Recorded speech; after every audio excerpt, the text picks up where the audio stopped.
I'm Mel Stewart, and this is the SwimSwam podcast. Joining me today, we have a very big star. We have a Paralympic medalist from the 2020 Paralympics, also a Speedo athlete. This elite swimmer is headed to her second Paralympic Games. Today, we're welcoming back Ahalya Lettenberger. Hi. How you doing? Good. Thank you for having me.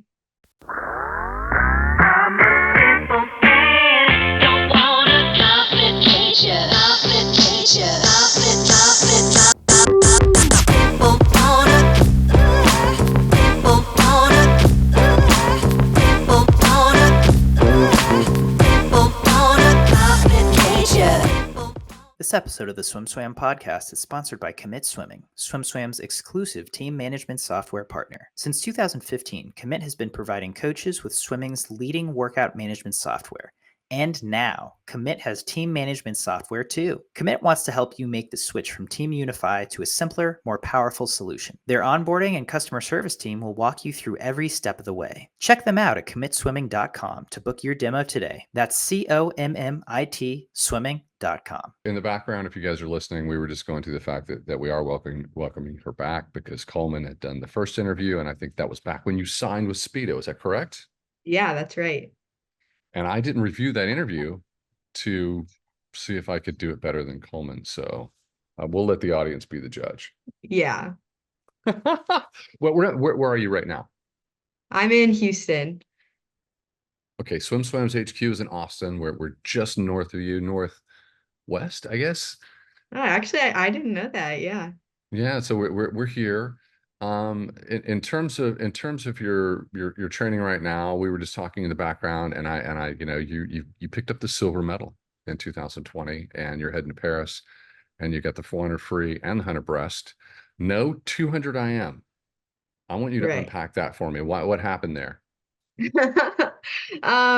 Just there's been some so in the Paralympics, there's like classifications. So like you're classified by your disability, like how impaired you are. And so there's just been like some classification changes. And so like the playing field has kind of shifted in the IM. So the 400 free is kind of now my medal shot this year. I like that. But 100 breast it opens you up for a relay. That is true, yeah. It's a triple threat. I mean, and Triple threat. was this a part of the plan? I kind of threw in the 100 breasts like for fun. Like I was shooting for 4 free and 2 IM at trials, and the 100 breast was kind of like a third fun event. But now I get to swim it at games, so it's nice. It's like the day before the 400. So it gives me like a race to get under my belt. Okay, well, we're inside the Paralympic summer bubble. This is when the tension is mounting. Tell me, Yes. where are you at in training? I'm kind of in the ramp up slash a pretty like heavy volume training right now, like coming off of trials. We had trials. It was the week after Olympic trials. So what? It's been 2 or 3 weeks now. So yeah, just kind of ramping up. We leave on Sunday for Colorado Springs. We have our first training camp there. So that'll be a good time. How do you feel about altitude training? I like it. I enjoy it. It's definitely tough, and we're only out there a week, so like by the time I'm adjusted, I'm leaving. But I enjoy it. I hated it. I always hated going to Colorado Springs and doing training camps. It was some people don't react well to it, but it sounds like you're very resilient, and you must, you're doing 400 free. You're fit. Yeah, that's right. We got to give a shout out to your coach, Seth Huston at University, excuse me, at Rice University. And you graduated in 2023. And I think obviously you're with Speedo. You turned pro spring 2024. Yeah, that's right. Yeah. Well, so tell me about the experience of turning pro. I think everybody wants really be an elite athlete, and they want to turn pro. And I think you want to be, a medalist on the biggest stage in the world. You check that box, but I also think that when you're a Speedo athlete, you're checking another box. Yeah. No, it's been an incredible experience. Like, I don't think if you told me when I was first like getting into swimming, like when I was 10, that I would be a pro swimmer one day, like that's kind of just mind blowing, you know? But it's been a really cool experience. Like being able to just focus on swimming, like having no school, no classes. You don't really realize how much that takes out of you until you're out of it. And then you're like, wow, like I can just focus on swimming and recovering and um, training to be the best I can be. And being able to be with Speedo is just a total dream come true. Like it's been incredible. And then Speedo reached out to me and said, "Hey, would you can you do you got time for a podcast? I know you guys are getting ready for the other Paris event." And I said, "Who? Yes." The answer is yes. I knew a little bit about you, but I was I was snooping your Instagram account. So if you guys are out there and you're listening and you want to follow, Ahalya Lettenberger's Instagram handle is ALET 19, ALETT 19. all right. July is Disability Month, Disability Pride Month. You know, how do you feel about having a month? So, you know, some people are like, "Hey, there should be a celebration and recognition all 12 months of the year." But July is the month. You know, through what lens do you see that? I'm glad we have a month. Like, obviously, I wish all 12 months of the year was Disability Pride year. Um, but I think having a month is really great just because I do think sometimes disability, people kind of like forget that that is, I would call it like a minority in the population. And I feel like we're like overlooked a lot. So it's nice to have this month to kind of shine the light on all different kinds of disabilities, and like the inequality and like unequal opportunities that like still exist today that I think people forget about. I think that everybody lives their life and we get very myopic. We're not human beings. We forget how to do that human being thing. Yeah. If I wanted some insight into your existence in your world, because you're coming off of being a full-time student, now you're a professional athlete, you know, what are the hurdles? What are the struggles? What's and where could you use support and where should there be support? Yeah. I think like where I'm at now, like in sports, I think there is like a very far way to go to get equality and like opportunities for athletes with disabilities. Like we have come a long way, but I think there's still a long way to go in terms of like media and coverage of the Paralympics and also just like opportunities for like young people with disabilities to get involved with sport. And one thing I think about a lot, like coming out of the NCAA, like there really isn't like opportunities for like para swimmers to compete in the NCAA. Like we can't swim at NCAA championships, we can't swim at conference championships, like unless you're fast enough, which for most of us, that's not the case because we have disabilities that affect our swimming, which is why we're in the Paralympics.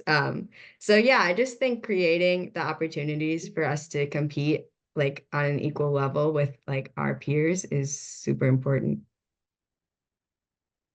I personally think I'm very jaded about the Olympic experience. You know, I did 10 years in the national team, 2 years in the Olympics. I know everybody.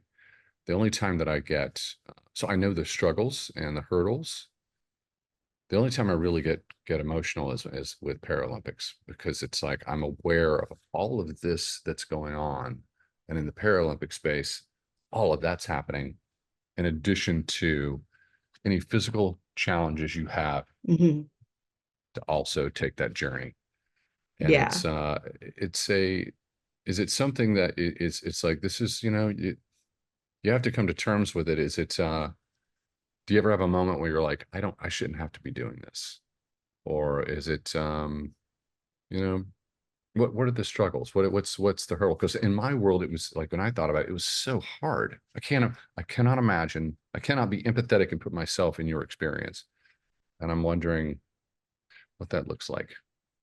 Yeah, that is true. I feel like it is a whole nother hurdle. Like like not only are you training like for the biggest competition in the world, but also like yeah, there's a lot of other struggles that come with like being an athlete with a disability, whether that be like the actual physical challenges of like pain or just, you know, navigating daily life or just like the unequal opportunities. I feel like it can get frustrating sometimes. For me, it's more frustrating like the lack of opportunities. Like if we can't swim like at let's say like yeah, like NCAA's or like a USA swimming meet, like that can definitely be frustrating. Or if we don't have like the same coverage, like I feel like that's more frustrating to me than any of like the actual physical challenges I face. Um, but yeah, I think the Paralympics is really cool because like, yeah, not only do you have like these athletes who have trained to be the best, but they've gone through so much. And I think that was my favorite part about being in Tokyo is like being in the village and being surrounded by all these people who, you know, have like all these incredible stories of what they've been through to get there. Like there's really no feeling like it.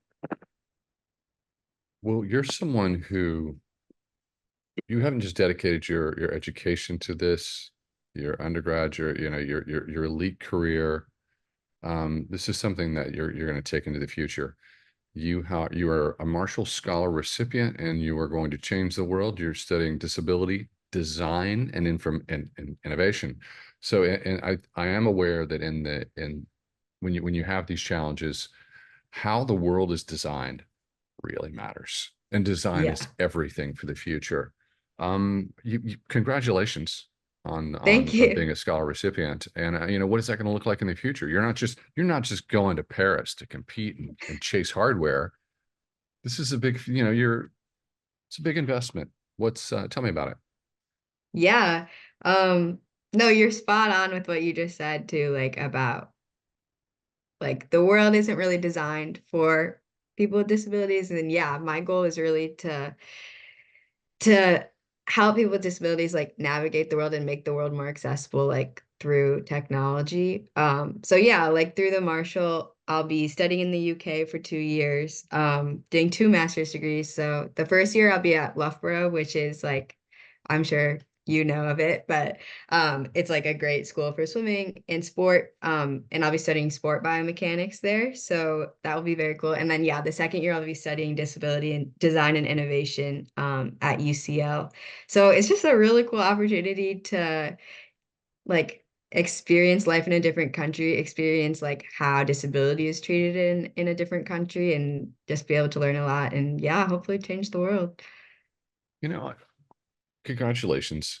Thank you. We'll have to come back and talk to you about that in the future, because that sounds really fascinating. Two master's Yeah. degrees, and I love design. And we had a lot of readers at SwimSwam who love design, and it's so something tells me you're gonna be making some breakthroughs. Thank A you. lot, you know, the whole world is going to stop and hold their breath, and they're going to watch the Olympics. And they're this is it's like a hyper object. It's huge, and a lot of fans who are also they're fans of the Olympic Games, and we know what the metrics and the demographics and why they watch. And a big portion also watch Paralympics, and NBC domestically and most networks around the world make a big investment of covering Paralympics in a way that is just it's the same thing. Um, if I'm an Olympic fan, and you know, I haven't done that yet, Mhm. what well, you know, what's your tutorial for someone who's going to watch the Olympics? Like, hey, you should watch the Paralympics too. I feel like I would just say, yeah, please watch. I think it's a whole different experience than watching Olympics because, like, kind of what we already talked about, like, not it's not only the elite athletes, but people who have like incredible stories of overcoming obstacles, and you really get to see like some crazy things, like people with no arms like kicking a 50 free in like under 30 seconds. Like that's pretty insane. You get to watch like people running track with no legs, like people who are blind doing long jump, like all these things that don't make sense in your brain, but you watch them and you're like, holy cow, this is incredible. So I think it just shows you like this is cheesy, but like that nothing is impossible, like that there's just like all these possibilities, and I think, yeah, like some people don't like when people say like people with disabilities are inspiring, but I do think that the Paralympics like are inspiring because you're seeing people just break down walls that you didn't even know like they could. Thank you. That was perfect. When Yeah.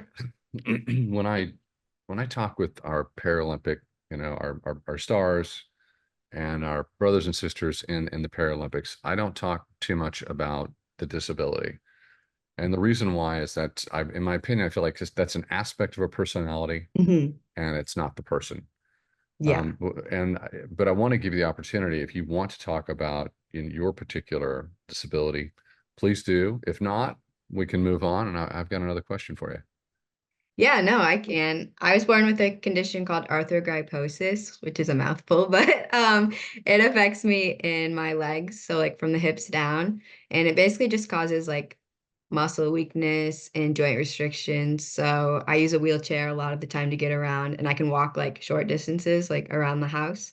But yeah, you're spot on. Like how I view my disability is, yeah, that it's a part of me that like makes me who I am, but it's not who I am. Like it's not the defining factor. It's just, yeah, a part of my identity. So you kind of hit that on the head, I think. It's one aspect. It's not who you are. Yeah. It's not the total you. And the total you is that id that's actually going to step up and compete at the Paralympics. Something Yeah. that does interest me. And is that I'm a big believer in water as a healing medium. What is that? What has it meant to you, specifically swimming with your physical challenge? How has it transformed your life? Oh, you're for sure right. I think water is a healing power. Like it's transformed my life because like I've always loved sports. Like I grew up playing sports like soccer and softball, which seems kind of silly now for someone who like can barely walk, let alone run, you know. But the water, when I started swimming, it's just like the freedom that the water gives me, like as someone who can't like use their legs a lot, like it is pretty incredible. Like I can just move so much more easily in the water than I can on land. And like even the aspect of like pain, like I have like arthritis in a lot of my joints because of my disability. And like swimming has helped with that so much. So yeah, it's pretty awesome to be able to love something and do it like as a career, but also have it be like something that has like been very healing to me, has been very cool. If you meet anybody and they have a disability, do you advocate? It's like, hey, jump in the water, be on the Yeah, team. definitely. At least I say like get involved with sports because um I think like just the community that Parasport offers, like it really changed my like own perception of my disability. And I think that yeah, it's just a great way to like meet other people with disabilities and also just to or not or meet just be able to compete and like yeah, like find your passion. Well, you just graduated recently, and you're going to notch your second Paralympics. Let's push it forward to 2032, 2036. You're obviously a goal-oriented person. Where do you see yourself? That's such a great question.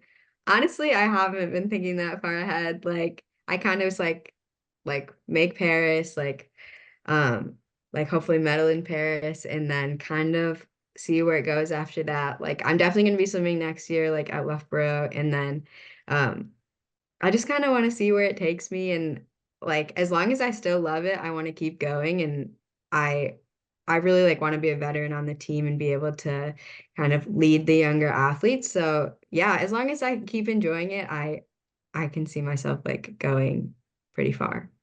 I ramped you out to 2032, and that might have been a bit Yeah. too much. Yeah, that was a Uh, little far. it's a little bit too much, but here's the thing: you're obviously a planner. You're obviously going to be at one of the greatest training destinations on earth. If Yeah. people don't know that, I think most of our listeners are aware. But the double masters sounds brutal. So I thought you might have a little bit of an idea. We're going to see you in Los Angeles or not? I don't know. I don't have an answer for you there. I hopefully we'll see. I like I said, as long as I still love it, then yes. But